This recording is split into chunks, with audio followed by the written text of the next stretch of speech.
ஏழு தலைமுறை சந்ததிகளை காக்கும் குலதெய்வ வழிபாடு.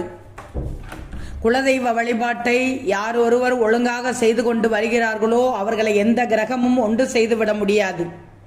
குலதெய்வத்திற்கு அப்படிப்பட்ட ஒரு சக்தி இருக்கிறது.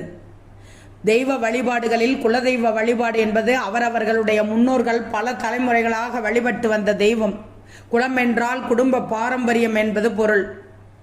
நமது குடும்பத்திற்கென்று ஒரு வழிபாட்டு தெய்வத்தினை நமது முன்னோர்கள் வைத்திருக்கிறார்கள்.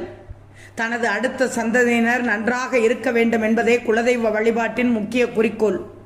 உங்கள் வீடுகளில் உள்ள பூஜை அறைகளில் உங்கள் குலதெய்வத்தின் படம்தான் முதலில் இடம்பெற வேண்டும்.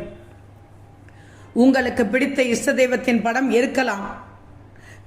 தேவையற்ற படத்தை மாட்டி வைக்காதீர்கள். எல்லா சாமி படங்களையும் நீங்கள் மாட்டி வைத்தீர்கள் என்றால் நீங்கள் தினமும் அனைத்திற்கும் பூஜை செய்ய வேண்டும்.